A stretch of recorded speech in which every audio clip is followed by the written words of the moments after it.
আৰু সেই গছপুলিডাল প্ৰতিদান কৰাৰ বাবে প্ৰতিপালন কৰাৰ বাবে যি ব্যক্তিয়ে সেই গছপুলি ৰোপণ কৰিব তেওঁক আমি 100 টকা এটাও আগবঢ়াম আমাৰ কৃতজ্ঞতা হিচাপে, যাতে তেওঁ নিজৰ ঘৰত বা নিজৰ সামাজিক যিকোনো স্থানত আমি যাতে সেই 1 কোটি গছপুলি ৰোপণ কৰাই নহয়, আমি গছপুলি সংৰক্ষণ আমি কৰিব পাৰোঁ।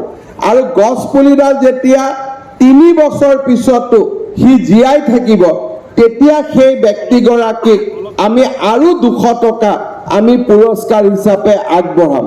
অৰ্থাৎ গছপুলিডাল ৰোৱাৰ দিনাখন আমি 100 টকা দিম, 3 বছৰ পিছত গছপুলিডাল ডাঙৰ হ'লে আমি সেই পৰিয়ালটোক 200 টকা দিম।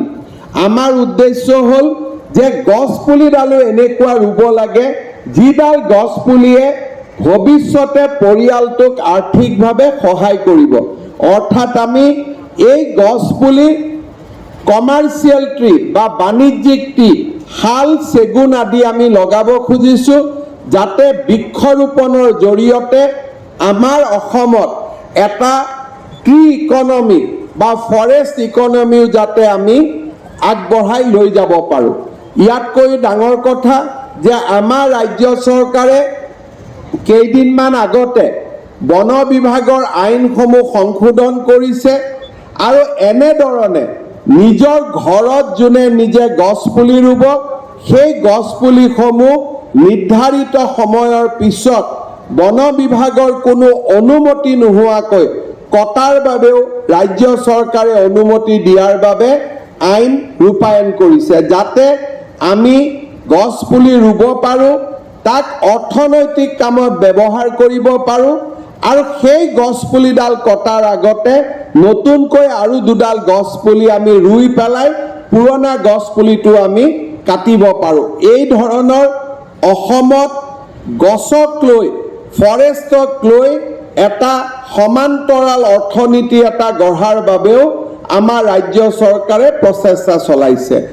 এই 1 কোটি যি লোকে 1 কোটি গছপুলি অহা 2 অক্টোবৰত ৰোপণ কৰিব, তেওঁলোকে নিজৰ আগতেই ৱেব পৰ্টেলত তেওঁলোকে নিজক ৰেজিষ্টাৰ কৰিব, জিঅ' লোকেশ্যন দিব আৰু সেই জিঅ' লোকেশ্যনতে গছপুলিডাল ৰোপণ কৰিব লাগিব।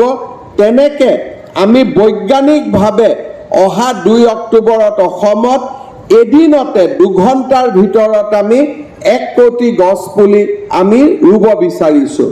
আৰু যদি 2 অক্টোবৰত আমি এই কামত সফল হওঁ, তেতিয়াহ'লে প্ৰতি বছৰে 2 অক্টোবৰত আমি 1 কোটিকৈ গছ ৰোপণ কৰি থকাৰ এটা আমি ব্যৱস্থা গ্ৰহণ কৰিম। মই আজি এই সুন্দৰ দিনটোত অসমৰ ৰাইজক এই বৃক্ষ আন্দোলনত, যাক আমি অমৃত বৃক্ষ আন্দোলন বুলি ক'ম, সেই অমৃত বৃক্ষ আন্দোলনত সহযোগিতা কৰিবলৈ আহ্বান জনাম।